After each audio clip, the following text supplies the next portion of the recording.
Alright, so we got Idris Elba facing off against a lion. Look, it's not Jason Statham versus a megalodon, so this ain't the most, like, extravagant, battle between man and beast in the world, but it's something, so here we go. Let's review it. This is Beast.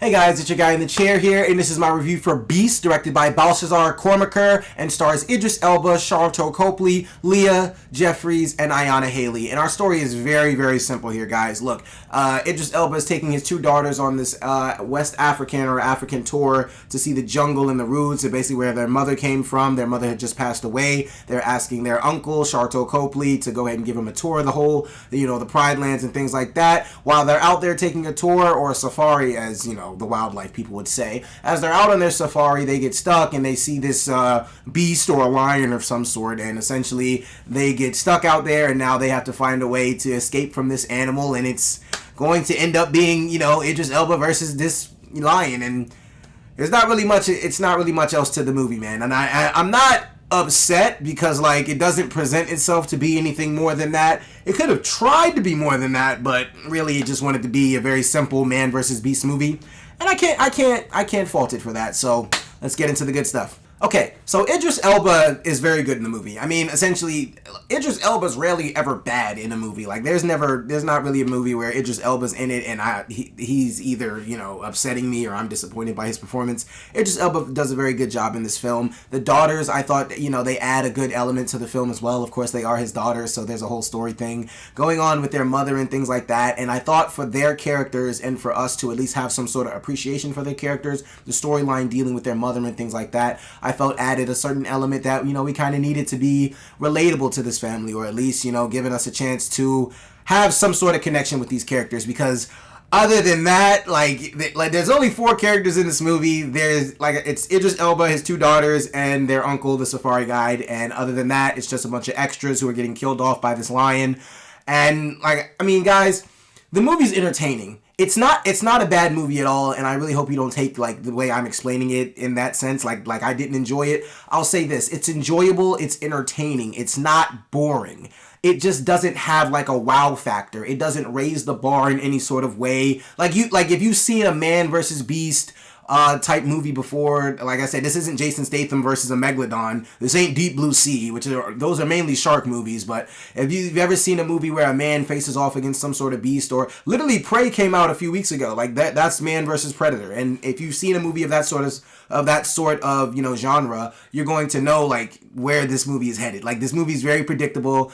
I'll say this, it does its job. There are some scenes where people are, they have goosebumps, or they're kind of anxious to where the lion is, and the film does a good job in hiding the lion's presence. When it walks away off screen, you don't know where it's showing up next, when it's coming to pop out, and that does a good job of keeping you on your toes throughout the film. But other than that, it's really predictable. It's not anything crazy. It doesn't try to impress me in any other sort of way. But where I feel the film really lacks is it just doesn't try anything new. It doesn't try anything different. It doesn't try to be anything else but this very cliche man versus beast type movie. Like I said, it's not boring. It's an entertaining film. And look, who am I, right? I'm trying to act I need this movie to impress me because my critique is going to be, the pivotal standpoint of this whole film. No, not really. But just in my standpoint, from my perspective, watching this film, I'm waiting on something to kind of either separate itself or stand out. Fall could have followed a very generic, basic plot points of, those type of disaster films where people get stuck on a certain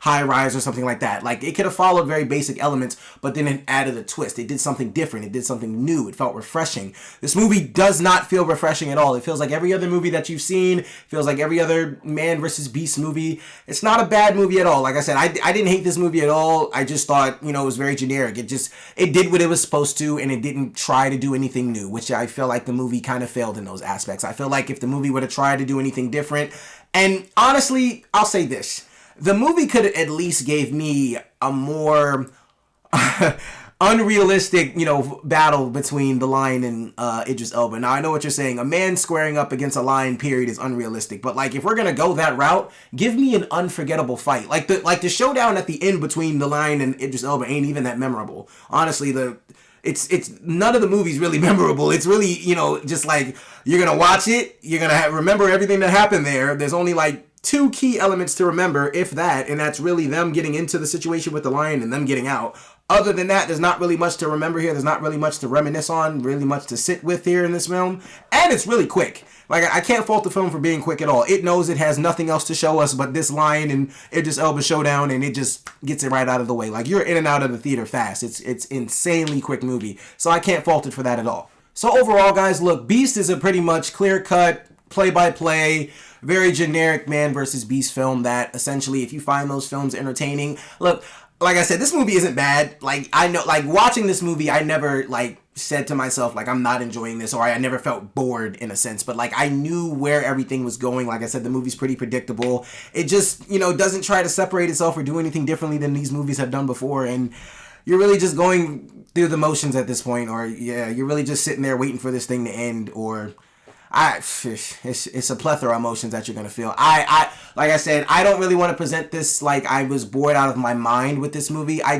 I've seen, like, if you've seen these kind of movies before, you know where this whole thing is headed. You know how it's gonna end. There was a plot line that I thought could have been pretty interesting for the uncles, at least some sort of character development for the uncle of the safari guide. I thought that there was a plot point dealing with like him being a poacher or an anti-poacher. I'm not gonna go into detail of what that is, but they just kind of like touched on it and then just never went back to it again, which just shows that they didn't really care about any of these characters except for the Idris Elba and his two daughters. They didn't care for any of the characters. They didn't care about anything else that was going on in this film. They didn't need any other characters. All they needed was the lion, the lion, Idris Elba to fight, and they just needed the daughters and Idris Elba and the safari guide to be stuck in a situation for about an hour and 20 minutes, and that's what you get from this film. And for all those reasons and so many more, guys, I'm going to go ahead and give Beast a 2.75 out of 5 stars. Guys, thank you so much for watching. Okay, Beast, have you seen it? What did you think about it? What was your thoughts on the film? Look, I did not hate this film at all, and I do have to just keep saying that just because I feel like I'm just projecting some sort of like disgust, or just I wasn't entertained by the film at all. It's entertaining. It's good. Like, it's not a bad movie. It's just it's meh. It's meh. That's a perfect way to describe the movie. Meh. It was okay. It's pretty good. It's like it's nothing special. It's not terrible. It doesn't do anything out of this world. It doesn't do anything out of this world, and it just stays right in its box. It knows its limits, and you cannot fault a film for that. You cannot be mad at the film for knowing what it is and just sticking to the status quo. So that is my review on Beast, guys. Be sure to leave a comment below. Be sure to like, subscribe. Look, let's get a conversation started about, what you thought of this movie, other movies that are coming out in the future. There's a lot of fall TV movies coming out. We got some big stuff coming ahead, guys. So this is your guy in the chair. More content coming to you soon.